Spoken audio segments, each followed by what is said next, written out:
avec elle, et puis... Mais je pleurais quand j'écris ça. C'était riche en émotions en tout cas. C'était fort. J'ai trouvé ça. On ne sait pas toujours tout. C'est comme si on a tous des éléments des personnages et qu'il y a quand même des... Il y a quelque chose qui est inéluctable comme ça. Comme dans la vie, on a cette impression parfois... je ne sais pas si vous avez vu le film de Jacob van Dormael, Mister Nobody. Vous n'avez pas vu ça? C'est un film où on voit un personnage qui au début qui a un moment, qui chaque fois qu'il a un choix à faire, on voit les vies différentes qu'il aurait eues s'il avait fait ce choix-là, ce choix-là, ce choix-là. Par exemple, au tout début, ses parents se séparent, il doit choisir entre son papa et sa maman. Donc, après, le film continue, tiens, s'il avait vécu avec sa maman, qu'est-ce qui lui serait arrivé? S'il avait vécu avec son papa, qu'est-ce qui lui serait arrivé? Et puis, il y a plusieurs femmes dans sa vie. S'il choisit cette femme-là, comment la relation va se passer? S'il choisit celle-là, s'il choisit celle-là. Et donc, voilà, c'est un peu... Mais je pense que dans la vie, c'est pas comme ça. C'est qu'il y a un moment des choix qu'on fait, et c'est comme si, une fois qu'on les avait faits, ben voilà, la vie continue. Ouais. Et on ne sait pas retourner en arrière. Et oui, il y a des choses qui se passent et qui ne peuvent pas se faire passer autrement parce qu'on a fait ces choix. C'est pareil avec les personnages de roman. Voilà, par exemple, quand elle rencontre le docteur Sauvage, s'il se passait quelque chose avec lui, elle serait pas morte. Mais il se passe rien. Voilà. Il y a peut-être aussi un double sens du cancer au sens propre de la maladie. J'ai sans doute une métaphore du désamour aussi. Oui, c'est ça. Ça, c'est évidemment quelque chose qui n'apparaît pas consciemment, mais dont on prend conscience en l'écrivant. Ouais. Oui, c'est ça. Et toutes à deux générations d'intervalle souffrent du même cancer, du même désamour, mais avec des solutions différentes, car l'époque a changé aussi. Et peut-être que la deuxième, se nourrit de l'expérience de la première. Oui, je pense. Hein. Et qu'en allant dans les traces de sa grand-mère, elle se soigne. Et quand à la fin de tout le deuxième personnage, quand il retourne avec Maxime, pourquoi avoir fait ce choix-là alors qu'avant, ça lui faisait énormément de mal qu'il les laissé quand elle a porté ça pour se coucher? Oui. Et elle retourne quand même. Ouais. Et parce que je pense que elle se rend compte que ça dépend pas que de l'autre, c'est ça un peu. Pas de Marie-Rose. Que de Maxime, tu vois, le fait qu'il ait délaissé, peut-être que c'était quelque chose qu'elle attendait de lui, qu'il ne savait pas l'aimer, peut-être que c'était qu'elle pouvait quand même l'aimer, même s'il ne lui donnait pas ça. Et que peut-être que dans la relation, il y avait quelque chose de l'attente, du désamour, et il n'est pas dans le désamour, Maxime, c'est elle qui imagine ça. C'est elle qui interprète son acte. Parce qu'elle se collait au personnage de Marie-Rose. Elle a Oui, rendu sa vie à celle de Marie-Rose. Voilà, ouais. Malgré elle, hein, peut-être. Moi, j'ai vraiment bien aimé votre façon d'écrire. Merci.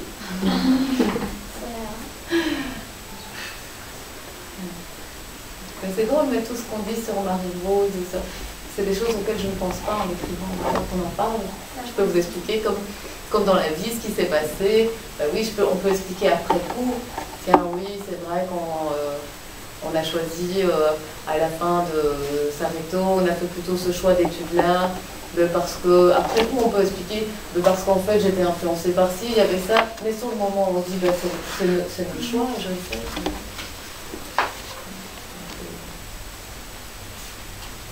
Marie, tu avais aussi une question sur l'écriture. Est-ce que... Ah oui, je voulais vous demander, quand vous avez écrit, si vous avez fait, à part le personnage de Marie-Rose et à part l'autre personnage, ou si vous avez tout imbriqué directement? Tout imbriqué directement.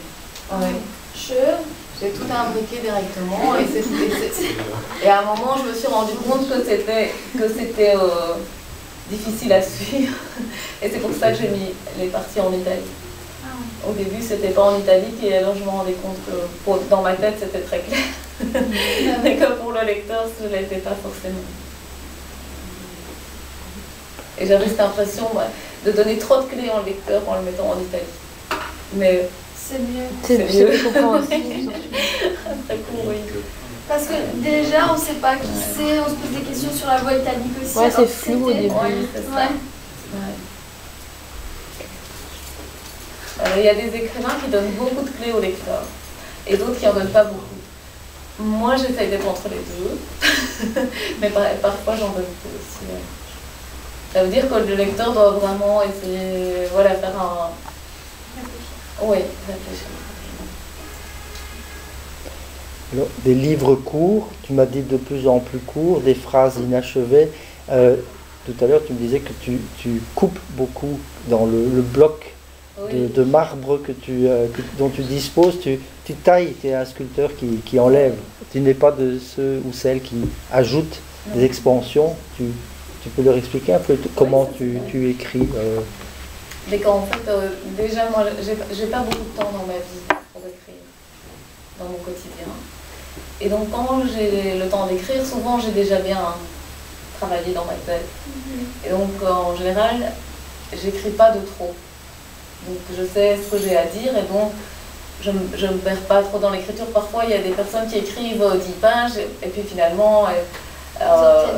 oui, parce que ce qu'elles ont à dire, c'est que mais moi, tout ce travail-là d'élagage, je l'ai quand même un peu fait dans ma tête. Et puis, mais alors après, de nouveau, comme j'ai pas toujours le temps, parfois, quand j'écris un roman, ça prend du temps. Et donc, je l'ai laissé, et ça arrive pendant une semaine, 15 jours, je ne sais pas écrire. Donc, je reprends le roman, et puis de nouveau, j'élimine encore ce que j'écris, puisque je relis, chaque fois, je retire. Ah oui, c'est bon.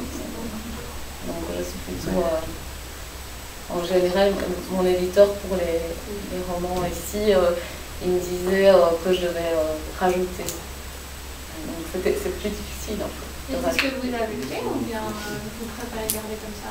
Ben, ça dépend pour lesquels. Celui-ci. Pour celui-là, non, je pense pas que j'ai rajouté. Celui-là, non. Pour le tout premier, il était vraiment très court et il voulait que je rajoute. Et tout de suite, comme c'était le premier, je dis oui, oui, oui, bien sûr. Vous êtes prête à travailler, rajoutez-vous. Et je crois que j'ai rajouté une page. J'avais vraiment l'impression d'avoir fait un effort, que tout était dit déjà. Donc je ne voyais pas où je pouvais rajouter quelque chose. Après, j'ai l'impression d'en dire trop et que ça devient ennuyeux. Voilà.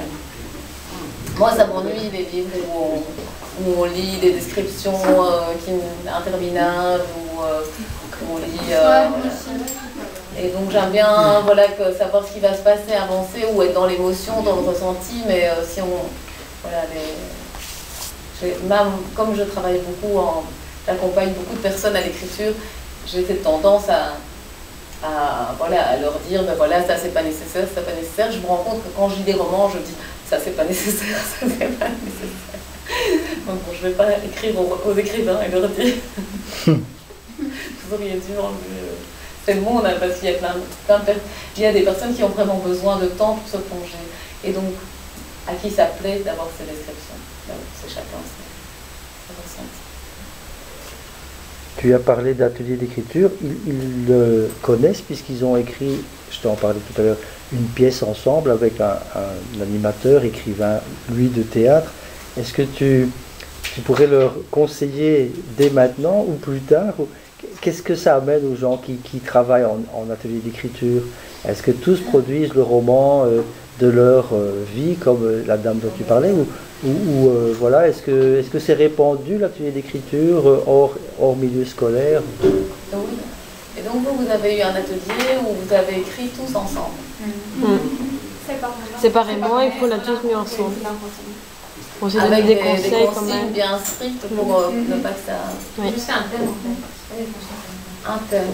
On avait des consignes à la base. Après, à un certain moment, on a discuté tous ensemble pour se donner des conseils en fait. Voilà. Et comment vous avez tourné ensemble? C'est lui qui l'a mis en scène. C'est l'auteur. L'auteur a fait un montage avec des scènes qu'ils avaient écrites séparément, mais en partant d'abord de C'était leurs beaucoup de idées. philosophie. Par rapport à ce que... Les sentimentales, c'était... Ouais, voilà. Parce qu'ils ont reçu le texte d'un autre groupe très différent, beaucoup plus masculin, beaucoup plus dans l'action. Et donc... Beaucoup plus réaliste, on va dire. oui, enfin réaliste, non. Ouais, mais c'est sans se poser des questions. Comme Oui, nous, oui, on a c'est fait ça. Réaliste au partie du débat. sens premier degré. Et Voilà. le thème c'était quoi? Et si on arrêtait deux? Si Si on arrête Le le nôtre. Et le leur, c'est quoi? Et Le jour où tout le s'arrêta. jour où tout s'arrêta. Donc ils ont pris l'idée d'arrêter, mais... Ouais, Donc voilà. c'est communiste, ça. C'est chouette. Et vous êtes content de cette expérience? Ouais. Ça vous a plu? Oui. Oui. Et maintenant, il faut passer à la deuxième étape, donc on va mettre en scène. On a commencé. Et combien de temps dure une expérience d'atelier d'écriture avec un groupe que tu prends sur, par exemple, le récit de vie? Comment ça fonctionne Ouais. pour Alors, pouvoir- les ateliers d'écriture, je vais vous expliquer. Donc, maintenant, c'est devenu mon travail, donc je ne fais plus de ça. Et donc, j'en fais vraiment toutes sortes. Donc, j'ai des ateliers d'écriture classiques, des ateliers d'écriture littéraire, où les personnes viennent parce qu'elles ont envie de travailler leur écriture, qu'elles ont envie d'écrire des nouvelles, qu'elles ont envie d'écrire des romans, ou juste parce qu'elles ont envie d'écrire, que ça leur plaît, qu'elles n'ont pas beaucoup de temps dans leur quotidien pour le faire, et au moins en venant à l'atelier d'écriture, elles écrivent, et que peut-être un jour elles écriront plus long, mais que pour le moment elles apportent ces 3 heures tous les 15 jours à ça. Donc j'ai un groupe de personnes un peu différentes qui viennent avec des objectifs différents, mais moi je propose vraiment un travail chaque fois entre 3 et 6 heures, donc sur 1 ou 2 séances, où je donne des thèmes, je donne des consignes, je mets en situation, chacun écrit et puis on partage les textes. Et puis chaque année, en fin d'année, je propose une lecture publique où il y a un partage, où on peut, voilà, pour qu'il y ait quand même un moment donné où les textes sortent de l'atelier, où on partage, où on les dit pas seulement, parce qu'évidemment quand on est dans l'atelier, quand on est une dizaine, tout le monde se connaît, on lit les textes, les autres disent « Ah, c'est beau, tout le monde est content ». Mais bon, moi, c'est pas mon but, je veux que les gens se sentent avancer. Et donc, je fais des retours pour que l'écriture progresse, et aussi, je trouve que le fait d'aller le confronter à un public, à un moment donné, on fait un petit livret, il y a une lecture, mais on a un retour plus nuancé.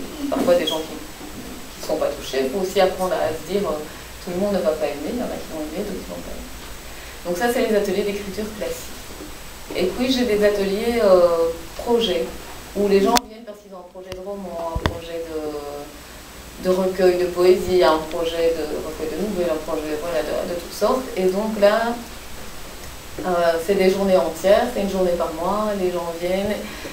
La moitié de la journée est consacrée à l'échange sur ce qu'on a fait, et l'autre moitié est consacrée à l'écriture.